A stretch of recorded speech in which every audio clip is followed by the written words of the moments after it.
So this week's been another busy week here representing the people of North Antrim in Westminster. At the beginning of the week I spoke in the Sheagus Islands debate, pointing out the folly of surrendering sovereignty over further British territory and using the opportunity to draw attention to how that was being done in respect of Northern Ireland as well.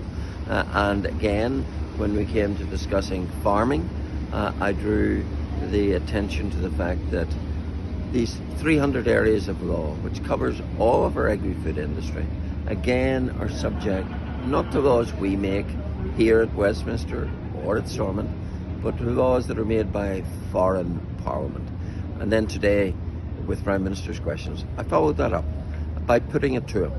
He was the Prime Minister of the United Kingdom of Great Britain and Northern Ireland, and yet he was presiding over a situation where in those 300 areas of law, those laws are made by a foreign parliament.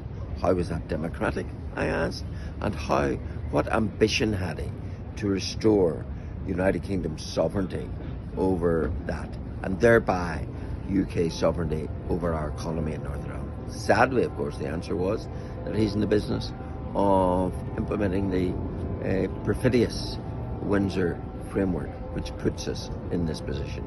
And then also today I had the opportunity of raising the appalling withdrawal of funding from the Causeway City and Growth deal, which will hit Bushmills in particular in my constituency, because it was depending on that for new infrastructure to cope with the extra traffic that's going to the Causeway, to provide parking, to provide rejuvenation of defunct buildings in the village, and a lot of had been already invested in that regard, and to suddenly have the MAT pulled away on that was very distressing. So I was able to use that opportunity to press those issues, as well as meet other interests affecting North Antrim, and to table a motion on a happier note, congratulating Wrightbus on their fantastic achievement of the biggest order in their history for over 1,000 buses.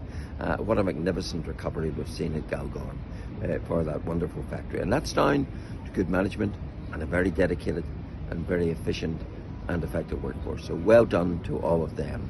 And I wanted to put it on the record in Westminster that I salute them for that achievement.